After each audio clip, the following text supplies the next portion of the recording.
Hey, welcome. We're here with another APLEA update. I'm here to introduce to you one of APLEA's newest team members. This is George, also known aka Demo. He's going to talk to you. We are both putting together a training coming up in November. We're going to be on the range. We're going to be doing some executive protection stuff as well as just the armed response for citizens. So it's something you're going to want to be a part of. Contact us to figure out how to get in, but I'm going to just let him talk to you a little bit about himself and experience.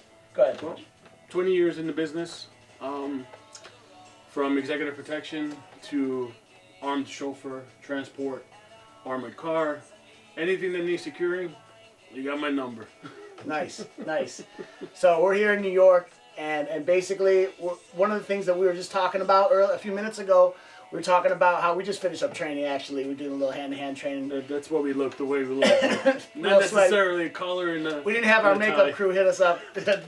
So we were just talking about how it's really important for a lot of people who don't have prior law enforcement experience, prior military experience, don't know how to speak to law enforcement, don't know how to speak to the military if they get pulled over.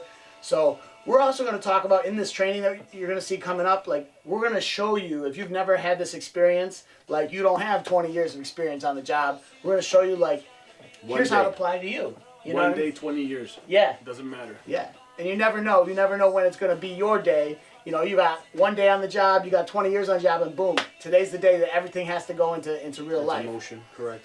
So, I mean, it'll be fun. Just contact us. We're going to do live fire. We're going to be at the range. We're going to do dry fire, hand-to-hand combat. Yeah.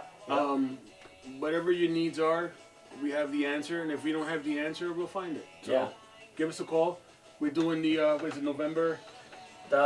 November 9, 10, and 11. So it's a Friday, Saturday, Sunday. Friday, Saturday, Sunday. And some of it's gonna be just shooting at the range. But if you've been to the range before, it's not just gonna be standing there at the range. No. So that's gonna be a lot of tactics implemented as far as if you're involved in an active shooter or a terrorist type situation, what you could do based on your specialty. It's gonna be different if you're just a mom or a dad, or if you're on the job, or if you're in law enforcement. Your response is gonna be a little bit different. We're also gonna talk about use of force.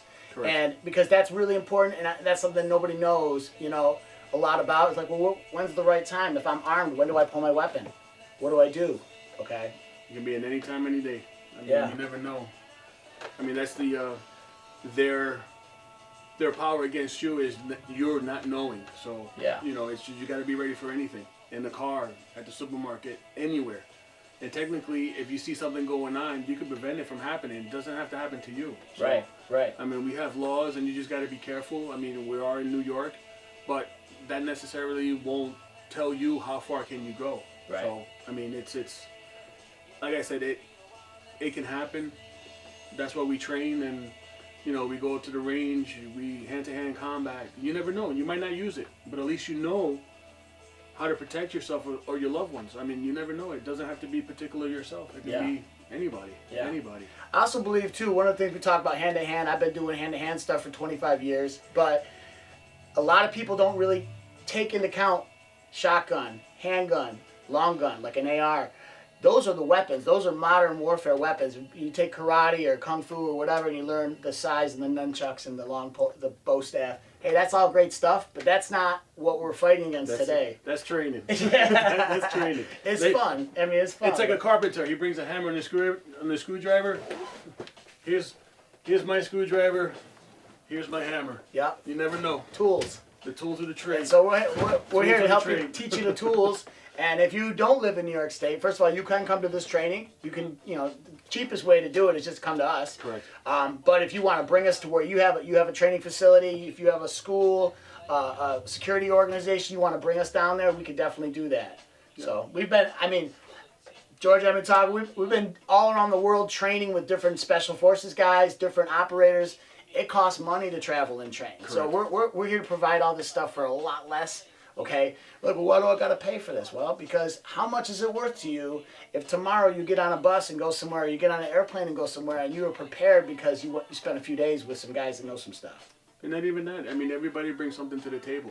Sure. I mean, you can have, like you mentioned earlier, one day, 20 years.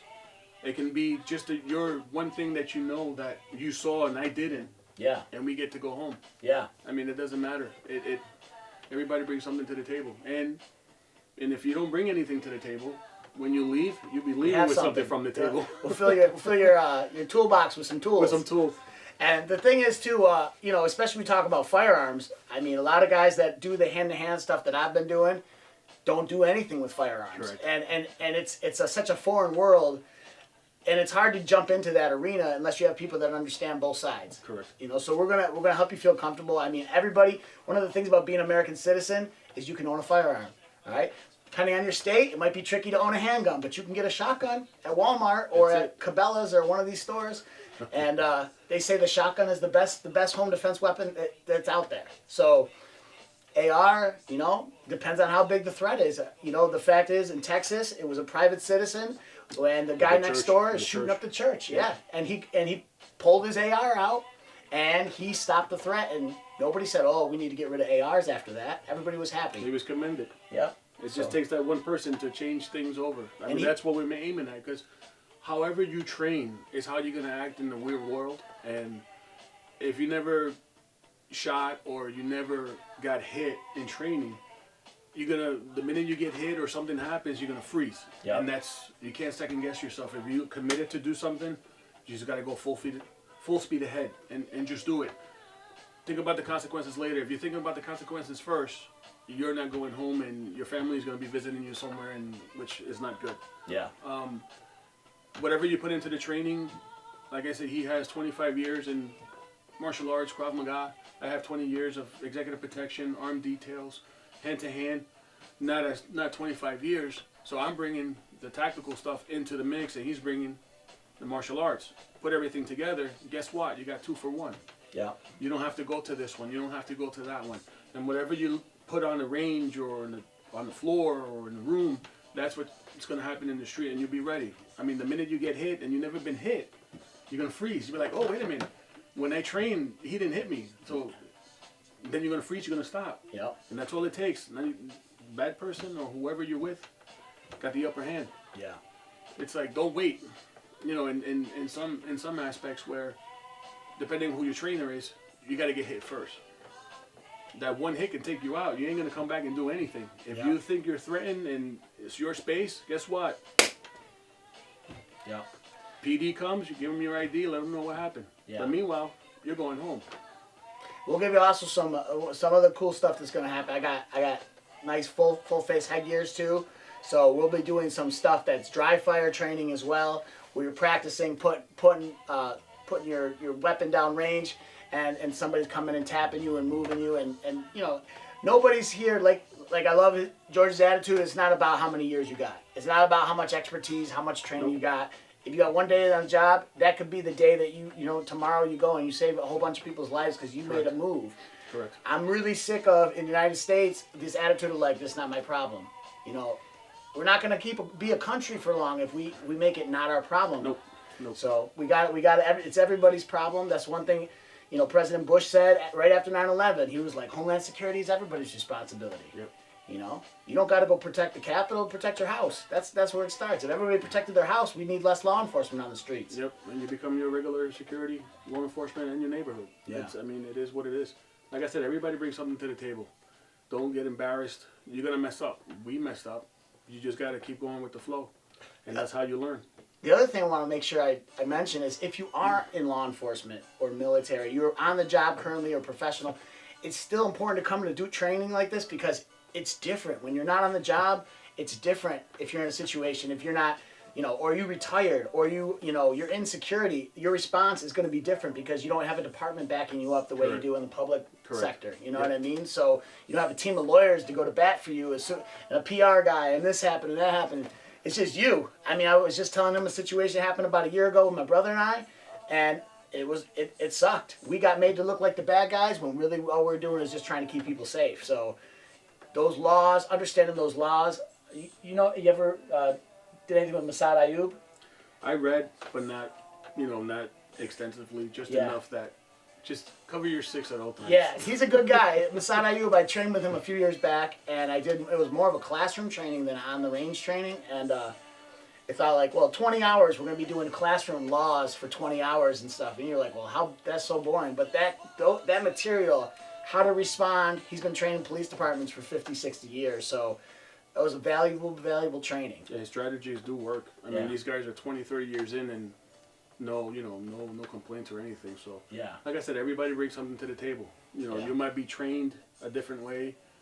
You might be taught a different way. You might take a training that you might think is not going to help you, but guess what? All the trainings you take, at one time, you're going to utilize it. So, I mean, it is what it is. I mean, no matter what. And technically, in the real world, if you're a father, a mom, or even boyfriend, girlfriend type of thing, you've been doing executive protection all your life. That's right. Because you're protecting your other partner. That's right. You didn't take training, but guess what? You were in training. That's right. So like I said, everybody brings something to the table. You know? It's very true. Even kids, like how young, like in Israel, kids start with the mindset they're going to war by the time they're 18. So they start as a kid thinking about this stuff. 7 years old. You got teenagers, all they're doing is sitting home playing video games. You need to get them involved in some of this stuff too, to get their minds thinking. Because just last week, I was working because I had to work a little overtime at the job because of a concert. And I talked to a mother the next day. She's like, "Yeah, I sent my kids to the concert, and they had to stop the concert because there was 4 guys with guns. The police found 1 guy. They didn't find the other 3.